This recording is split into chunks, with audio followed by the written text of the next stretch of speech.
Hello my friends, welcome to my kitchen again. I'm your host Fateh Khan and you're watching my channel on YouTube. Today I'm going to be showing you how to make delicious perfect biryani in about 5 minutes of video viewing time.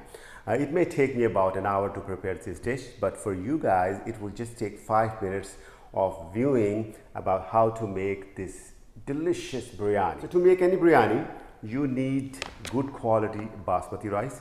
And I have been using this Shan brand for the last few years, and I'm very happy with their product, the quality of their rice, the way the rice comes out each time. And this is about a 10 pounds bag. You can purchase it for $12 to $15 from any Pakistani or Indian store. And then to make this mutton biryani, today I'm going to be using goat meat to make this biryani. I'm going to be using this mutton biryani spice mix. When it comes to spices, Shan is the best of the best brand. This is about $1.50. So in about 5 minutes, you're going to be learning how to make delicious biryani. I'm very excited about it, so I hope you are too. So let's start cooking. Soak 4 cups of basmati rice. Keep your meat at room temperature before you cook it. We will need 1 large onion. We will need 1 lemon, garlic, ginger, and yogurt. Alrighty, so we are actually ready to start our cooking. So we're gonna be heating about 1 cup of olive oil or vegetable oil if you like. Heat up the oil. It should be hot before you put your onions in it. We're gonna be frying our onions until they are golden brown. While they are frying, keep stirring so they all are equally fried, meaning they are all golden brown.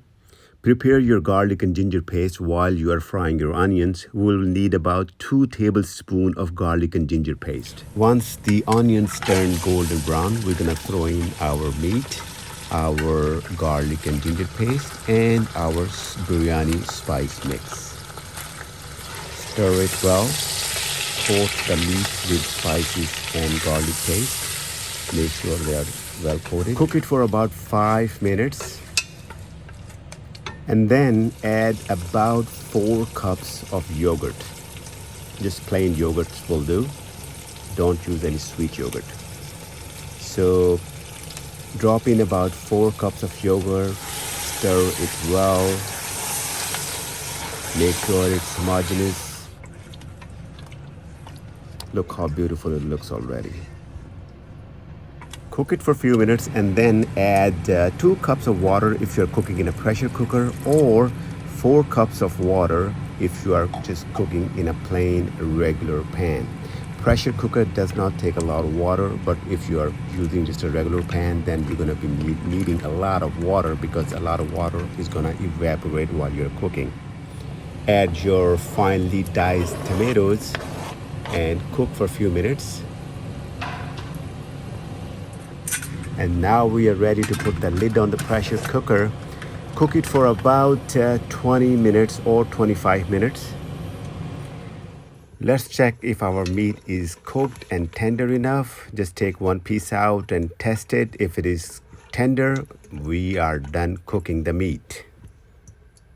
To me, it looks cooked and tender, and I am ready for the next step. While we are cooking our meat, we are gonna start boiling our water to boil our rice. So in about 8 cups of water, we're gonna add 2 tablespoons of salt. Drain all the water from the soaking rice.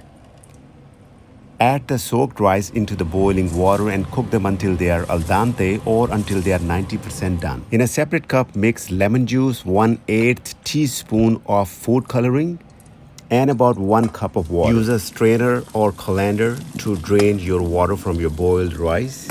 And now I will transfer my cooked meat into this wide pan. I like to use this pan for my biryani cooking. The biryani rice comes out very good. I would spread my meat evenly. Pour the boiled rice on top of it and then add the lemon and the food coloring mixture on top of it. And then I would also add some butter. I like to add some butter for the flavor and for the texture. You don't have to if you don't like butter. And now we would put our lid on it and seal it properly so the steam stays inside the pan. The steam is what would cook the rice. Cook the rice at the lowest flame for about 30 minutes. And after 30 minutes, you need to flip the rice or just turn around the rice all across the pan so all the flavoring, all the spices, all the juices are mixed evenly, homogeneously, so the flavor is same all over. And do it very gently. You don't want to break the rice. The rice at this stage are very soft and delicate. So after mixing the rice, we are gonna put the lid back and let it sit for about 5 minutes. And now our biryani is ready.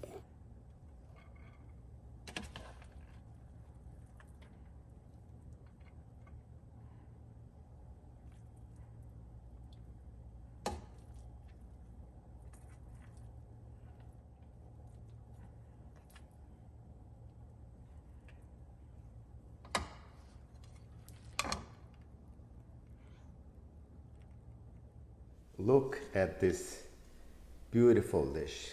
It's colorful. Every single rice is can be separately seen. Look at this colorful rice and the meat. Oh, it looks so delicious. The meat is so tender. Look, this is a piece of the meat.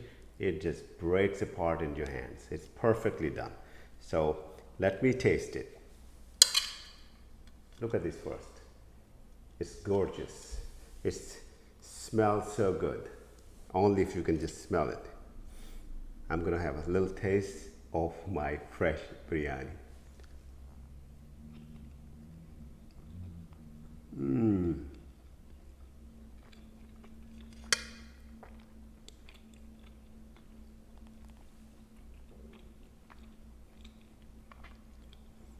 I can taste the butter, I can taste the lemon, I can taste the tanginess of the yogurt, and oh, the spices. There's a whole tornado of spices in this biryani. Look at this meat.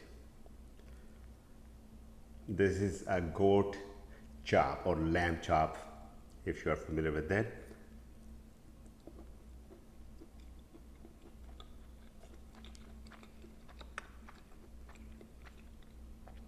The meat is saturated with spice flavor or all the ingredients every single ingredient that I put, you can taste it in the piece of meat.